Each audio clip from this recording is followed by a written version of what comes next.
Lieutenant Jack Miller floated near the communications station on the bridge of the USS Valiant, his fingers dancing across the holographic controls.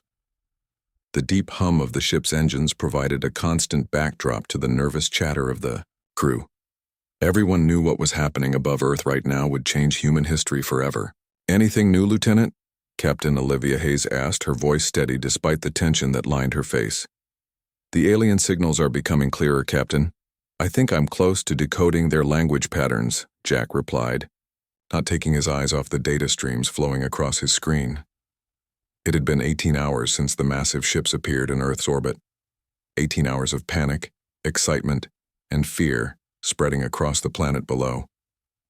The aliens had made no aggressive moves, but their ships, 7 of them, each larger than anything humans had built, had positioned themselves in a formation that military analysts couldn't decide was defensive or offensive. "They're broadcasting again," Jack announced as new signals flashed across his screen. The bridge fell silent. The translation software Jack had been refining suddenly aligned with the alien language patterns, and words began to form on his screen. His eyes widened. "Captain, I have a translation," he said, his voice barely above a whisper. "They call themselves the Zarkalians. They want to evaluate us." Within hours, Jack found himself aboard a shuttle heading toward Luna Base, the neutral ground chosen for humanity's first face-to-face meeting with aliens. Admiral Susan Wright sat across from him reviewing data on her tablet. "You look nervous, Miller," she said without looking up. "Just wondering why I'm here, Admiral. I'm only a communications officer. You're the one who cracked their language, and right now, clear communication is the most important thing in human history." Susan finally looked up at him. "Don't mess this up." The shuttle docked at Luna Base, and Jack followed Admiral Wright and 5 other high-ranking officers through the airlock. His heart pounded in his chest as they walked toward the conference room where the aliens waited. Nothing could have prepared him for the sight of the Zarkalians. They stood nearly 8 feet tall, their bodies covered in iridescent scales that shifted color with every movement. Each alien had 4 arms, all ending in 3-fingered hands with sharp, metallic-looking claws. Their faces were reptilian, with vertical pupils set in large silver or gold eyes, and they had no visible ears, just small openings on the sides of their elongated heads. "Welcome," said the tallest alien, its voice coming through a small device attached to its throat. "I am Krelvor, war leader of the 7th Fleet." Admiral Wright stepped forward. "I am Admiral Susan Wright, representing the United Earth Defense Force.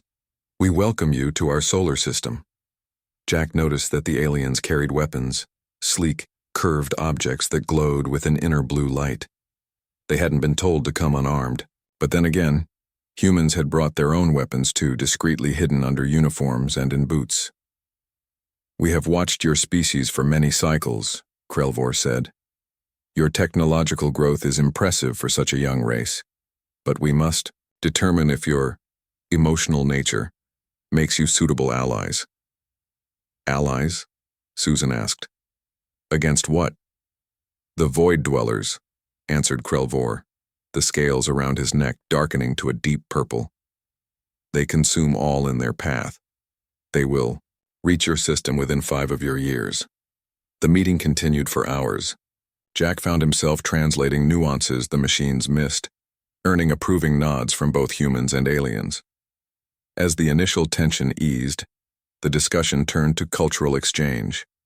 Professor Gary Fields, a cultural historian, suggested sharing some of humanity's myths and legends as a way to illustrate human values in history. "Our stories show what we value," Fields explained. "Heroes who sacrifice for others, who overcome impossible odds." A strange clicking sound interrupted him. Jack realized it was laughter. Several of the Zarkalian soldiers were making this noise while looking at each other. "Is something amusing?" Admiral Wright asked, her tone cool. Krelvor gestured to his soldiers to be quiet. "We apologize. It is just that many species we encounter invent similar myths, stories of beings with impossible abilities." Professor Fields frowned but continued. He told the stories of Hercules completing his 12 labors, of Thor lifting the world serpent, of human heroes throughout history performing amazing feats. With each story, the aliens' amusement grew more obvious. One soldier leaned toward another, speaking in their native language, not realizing Jack could now understand bits of it. "They believe in strength beyond biological limits," the soldier said, "like hatchlings." Krelver finally raised a hand to stop Professor Fields. "Such obvious fabrications," he said dismissively. "A species that believes in supernatural strength rather than acknowledging biological limitations cannot be trusted in combat." Admiral Wright's expression hardened. "These are cultural stories, war leader. They inspire us to be better than we are."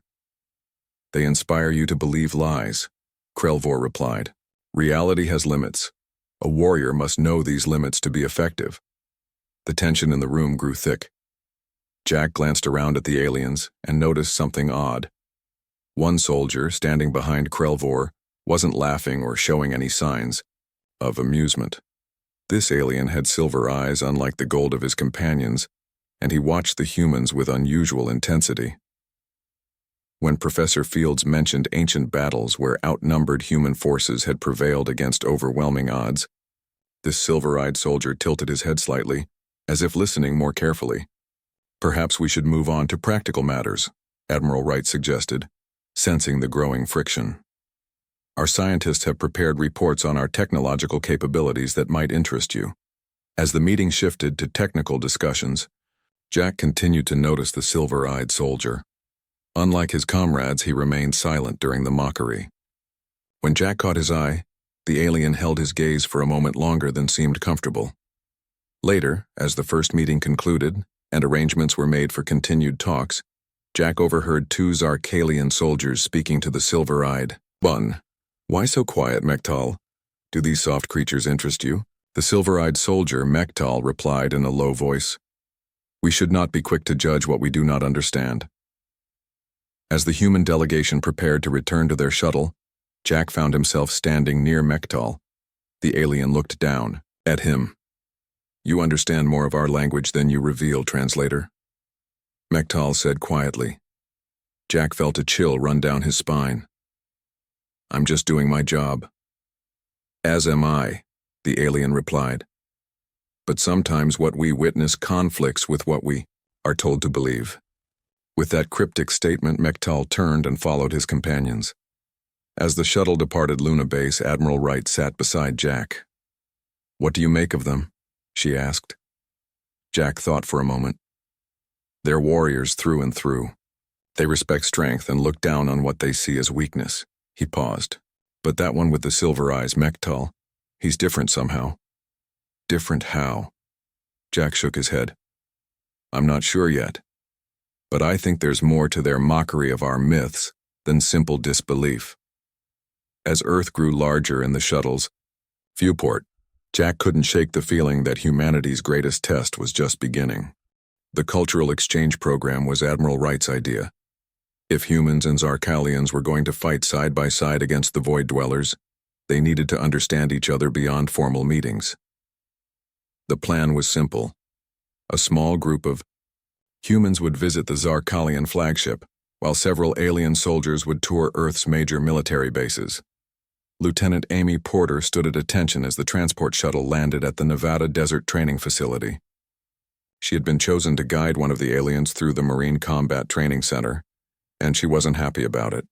The aliens had mocked human strength and abilities during the first meetings. Now she had to play tour guide to one of them. "Lieutenant Porter?" her commanding officer said. "This is Mektal of the 7th Fleet Honor Guard." Amy looked up, way up, into silver eyes that studied her with unsettling intensity. This was the alien Jack Miller had mentioned, the one who hadn't laughed at human stories.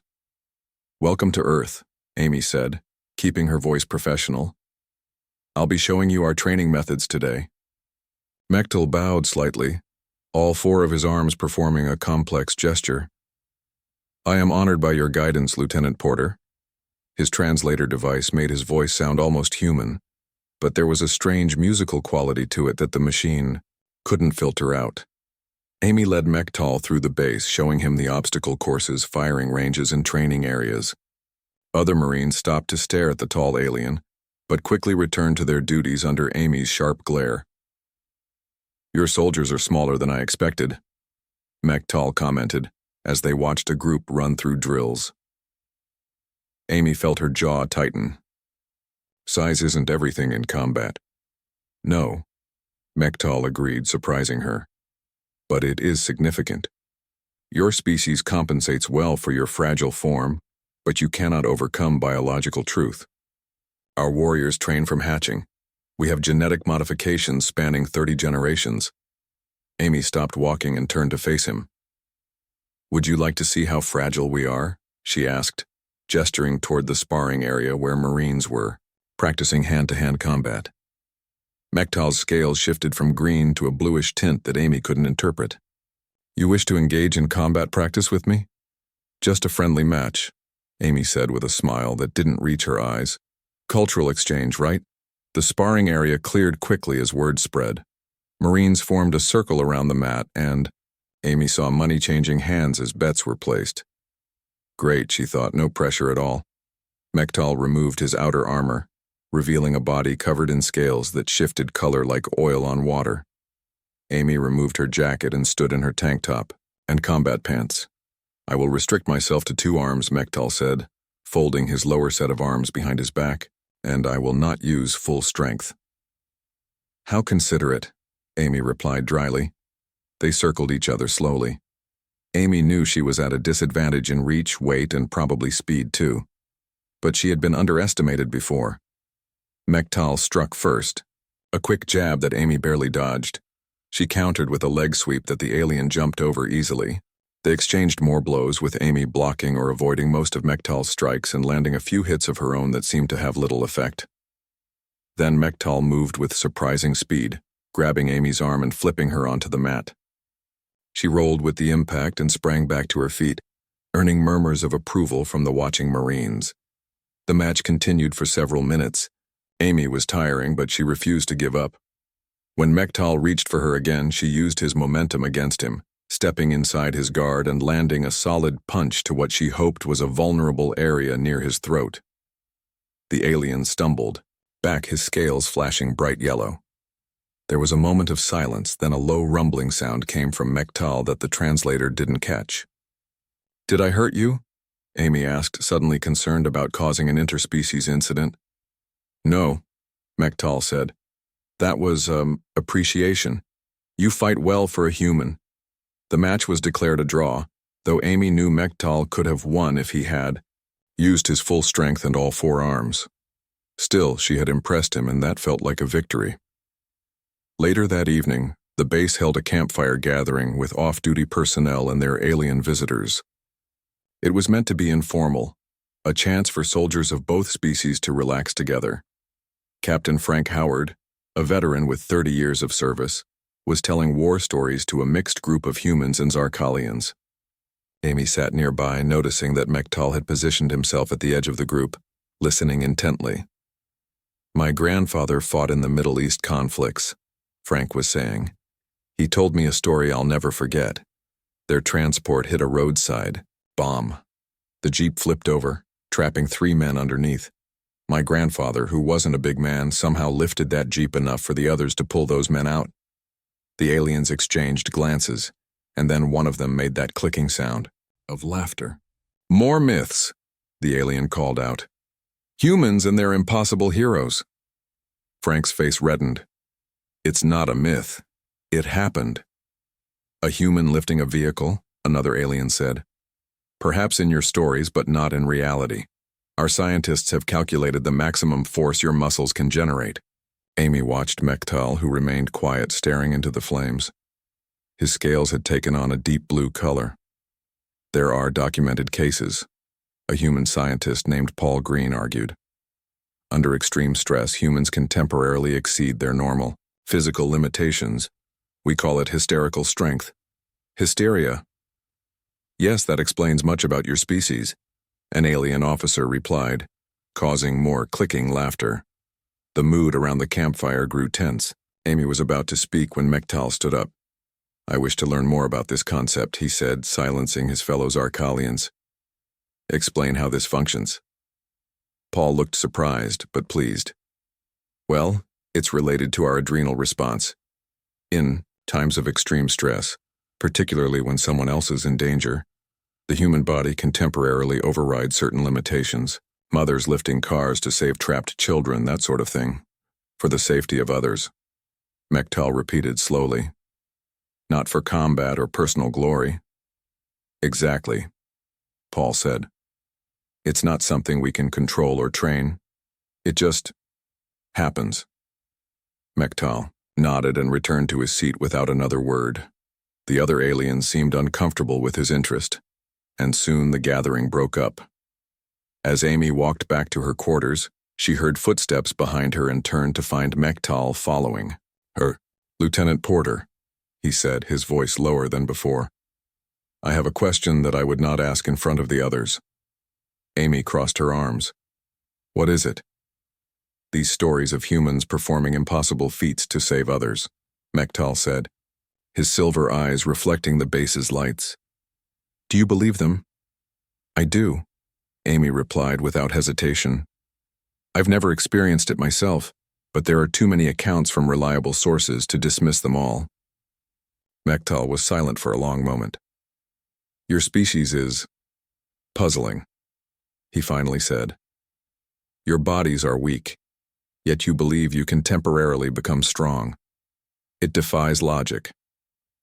Sometimes the most important things do, Amy said. She studied the alien's face, trying to read his expression. Why are you so interested in this when your friends find it amusing? I am not like my comrades in all ways, Mektal replied, and I have learned that dismissing what we do not understand is the path to defeat. With that cryptic statement, Mektal bowed and walked away, leaving Amy with the strange feeling that something important had just happened, though she couldn't say exactly what it was. 3 months passed since the first alien ships arrived in Earth's orbit. The alliance talks moved forward slowly but steadily. Both humans and Zarkalians shared technology, though each side kept certain secrets. A joint research facility was built in the Mojave Desert, where scientists from both species worked together to develop weapons against the coming Void Dweller threat. Private Steve Bennett had been in the Army for only 8 months when he got assigned to security detail at the research facility. At 22 years old, he was younger than most soldiers there, and he felt it every day. Bennett, stop daydreaming and check the east perimeter, Sergeant Kelly called out. Yes, Sergeant, Steve replied, adjusting his rifle and heading toward his post. The desert sun beat down harshly as Steve walked the perimeter fence. He nodded to Dr. Laura Peterson, one of the human scientists, as she entered a building with 2 Zarkalian researchers. Steve had gotten used to seeing the aliens around the base. He even talked sometimes with one named Vextal, who was curious about human music. But most Zarkalians kept to themselves, clearly viewing the human soldiers as inferior protection. As Steve reached the eastern fence, he noticed something strange. The security sensors showed normal readings, but there was a slight shimmer in the air, like heat waves rising from the desert floor. But it wasn't hot enough for that yet. He raised his rifle, scanning the area carefully. Security Post 3, I'm seeing something unusual at the east fence, he said into his comm. Probably just dust, Bennett, came the bored reply. But check it out. Steve moved closer to the fence. The shimmer seemed to move too, shifting slightly to the left. He felt the hair on his arms stand up. I think we have a... The explosion cut off his words. A blinding flash erupted from the main laboratory building, followed by a roar that knocked Steve off his feet. Alarms blared across the facility as a second explosion tore through the western section. We're under attack, voices screamed through his comm. All personnel to defensive positions. Steve scrambled to his feet, ears ringing, and ran toward the chaos. Black smoke poured from the shattered buildings.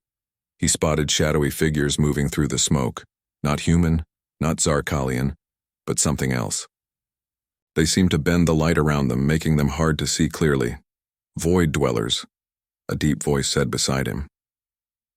Steve turned to see Mektal, the silver-eyed Zarkalian officer, weapon in hand.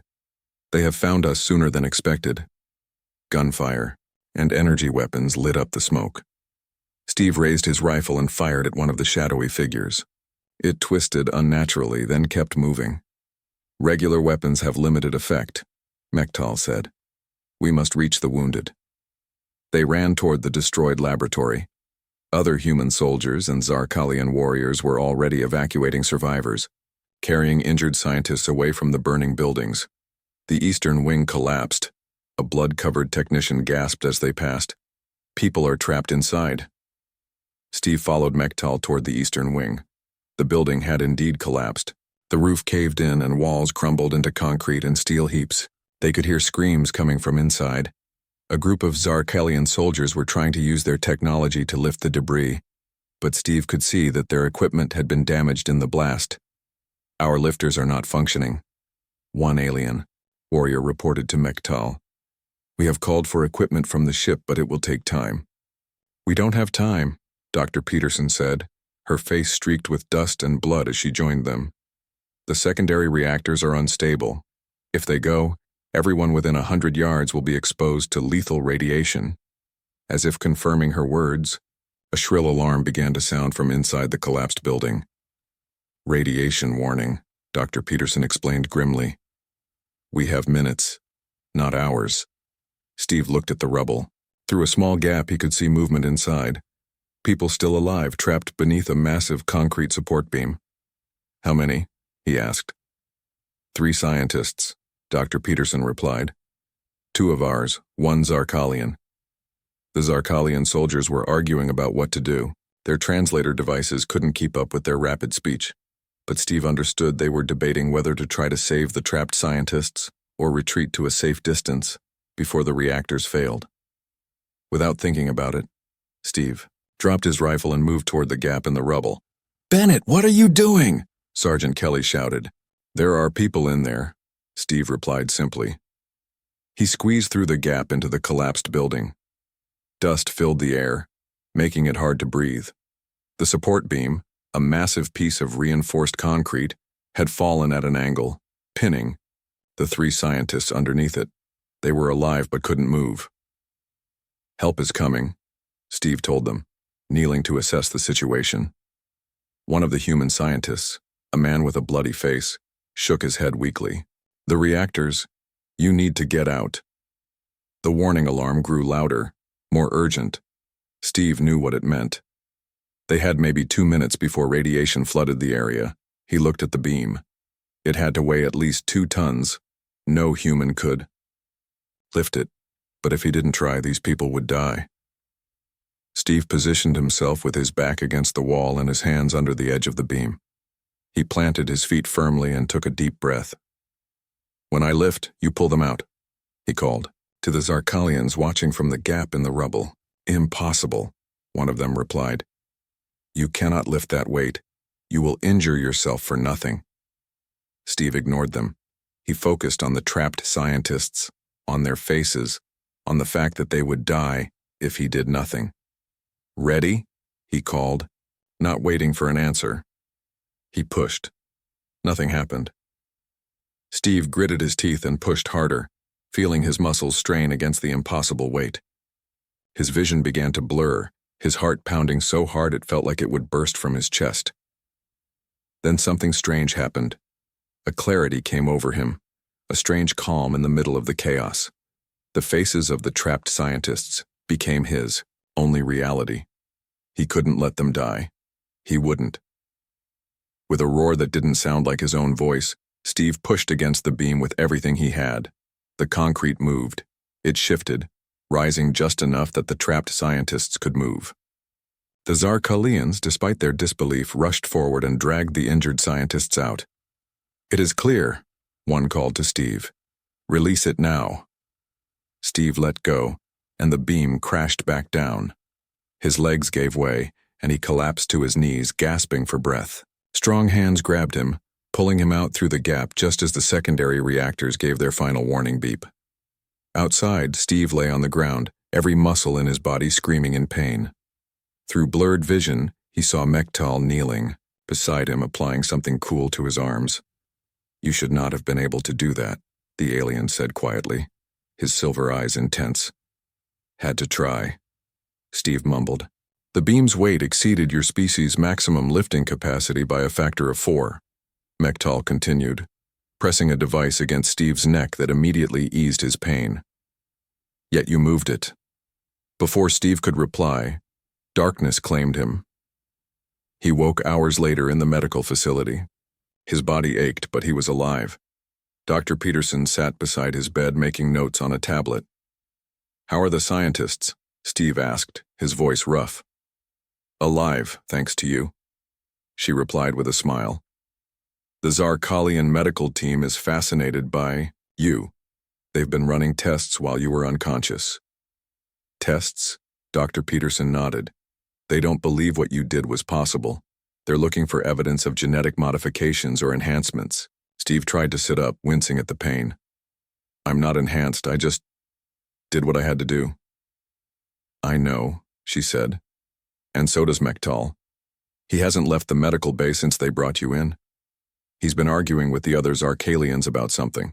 As if summoned by his name, Mektal appeared in the doorway. The silver-eyed alien studied Steve for a long moment.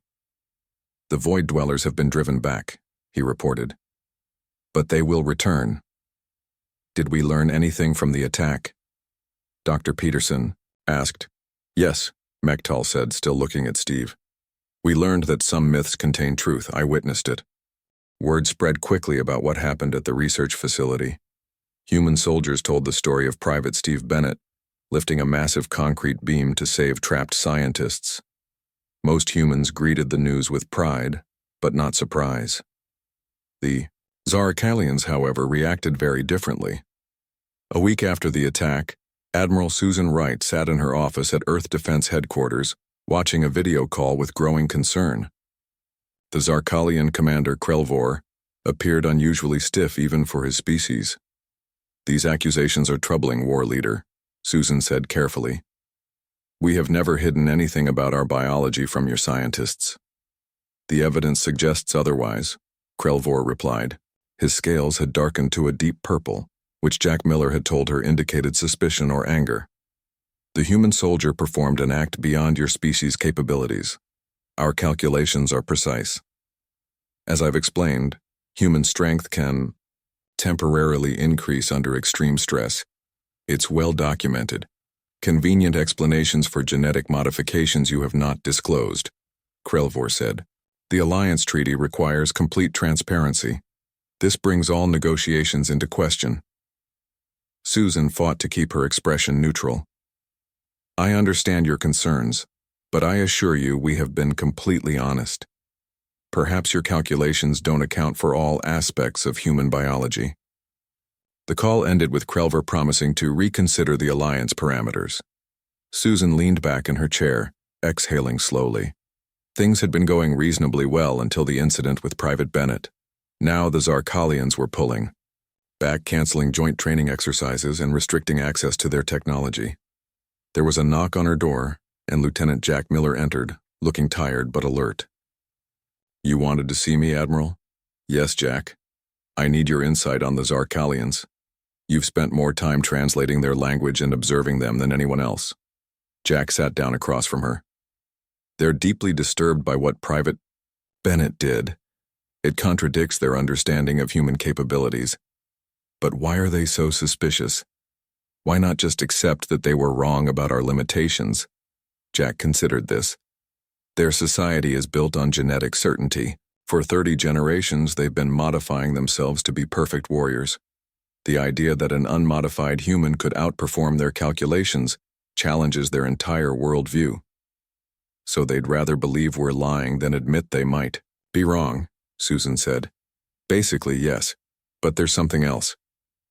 Jack leaned forward. "Mektal has been acting strangely since the incident. The other Zarkalians are starting to isolate him because he's defending Bennett." Susan raised an eyebrow.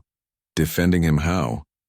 "Arguing that humans might have natural abilities the Zarkalians don't understand. It's causing quite a stir among their ranks." Susan tapped her fingers on the desk. "We need to resolve this quickly. The Void Dwellers won't wait for us to sort out our cultural misunderstandings."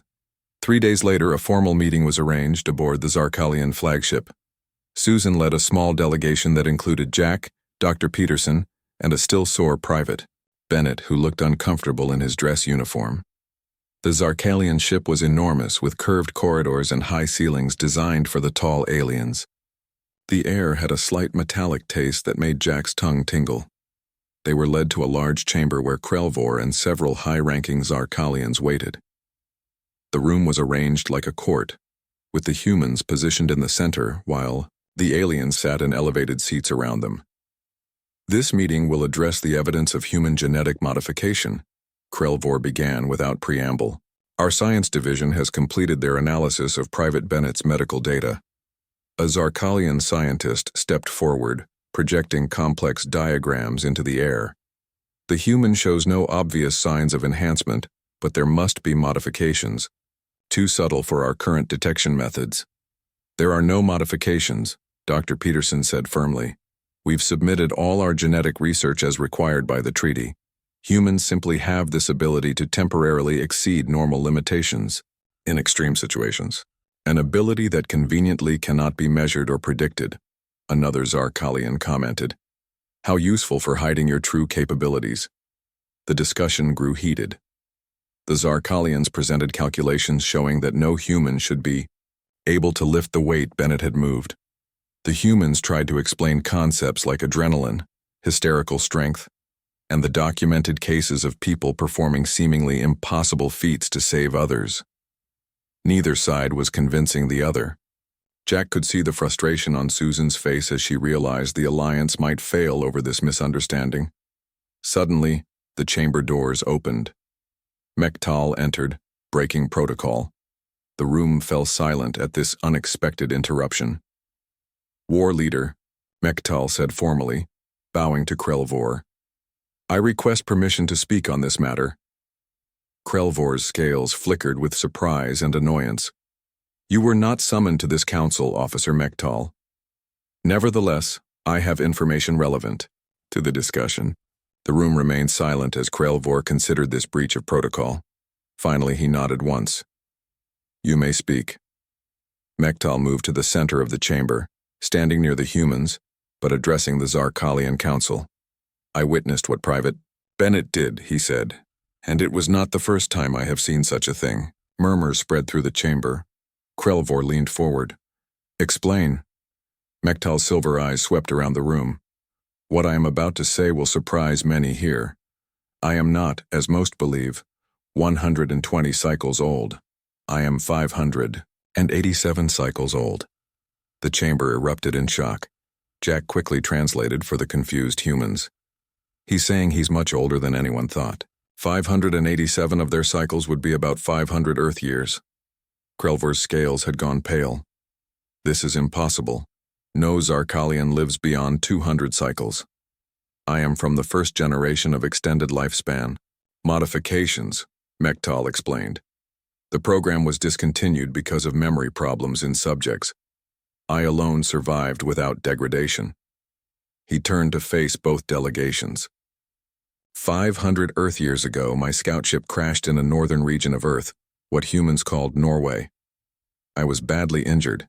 My ship's systems were damaged beyond repair, and I expected to die there. Jack translated carefully, watching. The humans' faces changed from confusion to amazement. "Local villagers found me," Mektal continued. "Despite their primitive technology and my alien appearance, they tried to help me. My ship had collapsed around me, pinning me beneath metal. No human should have been able to move." Mektal looked directly at Private Bennett. "Yet they did move it. 3 human males working together in desperation lifted the debris that should have been far beyond their strength. They saved my life." The chamber was completely silent now. "I reported this to High Command upon my return," Mektal said. "But they dismissed it as the delusions of a traumatized scout. I began to doubt my own memory over the centuries, until I saw Private Bennett do the same thing." Mektal faced his commander. "The myths are not entirely myths, War Leader. Humans possess something our species has engineered out of ourselves in our pursuit of perfect warriors, the ability to transcend their limitations when others are in danger." Krelvor studied Mektal for a long moment. "You never revealed your true age. You have concealed information from High Command for centuries. Yes, Mektal admitted, because I knew how it would be received, just as human abilities are being received now, with disbelief and suspicion. You understand the punishment for such deception? Mektal straightened his spine. I do. But before you administer it, I ask that you consider what I have witnessed. Twice now across 5 centuries. Humans are not hiding genetic modifications from us. They are showing us what we have lost. The days following Mektal's revelation were filled with tension and uncertainty. Krelvor had ordered Mektal confined to quarters, while the Zarkalian High Command considered his fate. The alliance negotiations were put on hold, but at least the Zarkalians hadn't left Earth orbit. Steve Bennett found himself the center of unwanted attention. Scientists from both species wanted to study him, run tests, and understand how he had done what should have been impossible. I don't know how I did it, Steve told Dr. Peterson for what felt like the 100th time. They sat in a quiet corner of the medical facility, away from the curious eyes of other researchers. I just knew those people would die if I didn't try. Laura Peterson nodded, making notes on her tablet. That's consistent with other cases of hysterical strength. The trigger is almost always seeing another person in danger, not yourself. Do you think the Zarkalians will believe Mektal? Laura sighed. Hard to say. They've built their entire society around the idea that they can calculate and control everything. The idea that emotions might give humans an advantage they can't measure. It challenges their worldview. 2 weeks after the confrontation aboard the Zarkalian flagship, Admiral Wright called Steve, Jack, and Laura to her office. They found her looking more optimistic than she had in days. Good news, she said. The Zarkalian High Command has made a decision. They're sending research teams to investigate Mektal's claims about the Norway incident. After 500 years? Jack asked. What do they expect to find? Archaeological evidence, apparently. But more importantly, they've asked to conduct joint research with us on human physiology. They want to understand this hysterical strength phenomenon. And Mektal? Laura asked. Susan's expression sobered. His fate is still undecided. But Krelvor has requested we all attend a ceremony tomorrow aboard their flagship. I think things are moving in a positive direction. The next day, they returned to the Zarkalian ship. This time, the atmosphere felt different. The aliens they passed in the corridors seemed curious rather than suspicious. They were led to a large chamber Steve hadn't seen before. It looked like a ceremonial space, with strange symbols covering the walls and ceiling. Krelvor stood on a raised platform at the center with other high-ranking Zarkalians around him. To Steve's surprise, Mektal was there too, standing to one side of Krelvor. He didn't appear to be under guard. When all the humans were assembled, Krelvor stepped forward. We have reached a decision regarding the alliance, he announced. His translator device carried his voice clearly through the chamber. The revelation from Officer Mektal has caused us to reconsider many assumptions. Krelvor gestured and a holographic display appeared above them, showing complex genetic sequences. Our scientists have confirmed something remarkable. The hormone you call adrenaline has a counterpart in ancient Zarkalian genetic records, but it is not present in modern Zarkalians. Laura leaned forward, fascinated. You engineered it out of yourselves? Yes, Krelvor confirmed. 30 generations ago, our geneticists determined that emotional responses created unpredictability in combat performance. They designed modifications to remove these variables, to make our warriors consistently strong rather than occasionally stronger. Jack exchanged glances with Admiral Wright. This explained so much about the Zarkalians' rigid thinking and dismissal of human myths. Mektal's testimony has been verified, Krelvor continued. Records from his original scout mission were archived in deep storage. His ship did crash on Earth, and his report did mention humans displaying unusual strength. Krelvor turned to look at Mektal. His concealment of his extended lifespan was against protocol. However, the High Command has determined that his actions preserved important knowledge that would otherwise have been lost. He will not be punished. Steve saw Mektal's scales lighten slightly, the only sign of his relief. As for Private Bennett, Krelvor said, looking directly at Steve, our scientists wish to study his abilities, not because we suspect deception, but because we hope to learn. Admiral Wright stepped forward. And the Alliance? Where do we stand? The Alliance will proceed, Krelvor declared, but with new understanding. We recognize now that our species have different strengths. Zarkalians have consistency, humans have potential. 3 weeks later, Steve found himself in a new role. Instead of guarding the research facility, he was now part of the research itself. Scientists had designed tests to try to recreate the conditions that might trigger hysterical strength, though so far without success. You can't just make it happen, Steve tried to explain to the frustrated Zarkalian scientist. It's not something we control. That is what we are trying to understand, the scientist replied. How can an ability be useful if it cannot be controlled? Mektal, who had been observing the tests, spoke up. Perhaps that is what you need to understand about humans. Their strength comes from what you would consider weakness, their emotions, their connections to others. Later that day, Steve sat outside the facility, enjoying a rare moment of peace. He was surprised when Mektal joined him, folding his tall form to sit on the bench. The treaty will be signed tomorrow, Mektal said. That's good news, Steve replied. Do you think it will work? This alliance? Mektal was silent for a moment, his silver eyes reflecting the setting sun. I believe it will work precisely because our species are different. The Void Dwellers cannot predict what they do not understand. Like humans lifting impossible weights, among other things. Mektal's scales shifted to a color Steve hadn't seen before, a warm gold that seemed to glow from within. 500 years ago, humans saved me despite having no reason to help an alien creature. Yesterday, you risked your life to save a Zarkalian scientist you had never met. It's what anyone would do, Steve said with a shrug. No, Mektal replied. It is what humans would do, and it is why the Void Dwellers should fear our alliance. The next day, Admiral Wright and Krelvor signed the treaty in a public ceremony. The document specifically mentioned complementary species capabilities as the foundation of their partnership. As cameras flashed and officials made speeches, Steve stood at the back of the room watching. Jack Miller appeared beside him.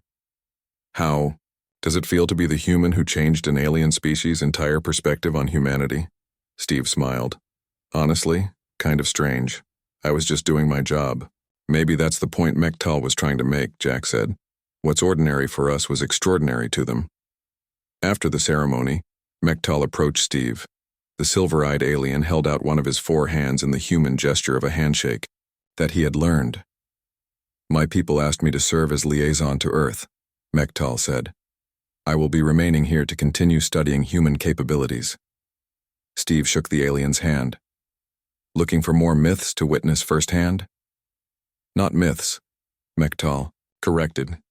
Truths we had forgotten. Our pursuit of perfection made us less than we could be. Your species reminds us of what we lost. As they watched humans and Zarkalians mingling together, tentatively forming the bonds that would unite them against the Void Dwellers, Mektal added quietly, sometimes the strongest warriors are not those who know no fear, but those who feel fear and act anyway. Sometimes the strongest lift not for themselves but for others. Steve nodded, understanding now why the alien had defended him so fiercely. That's not just a human truth. That's a truth worth fighting for, no matter what species you are. Indeed, Mektal agreed, his silver eyes reflecting the lights of Earth cities below. And it is why, together, we will defeat the Void Dwellers. They expect predictable strength. They will face something far more dangerous. Heroes who do not know their own limitations.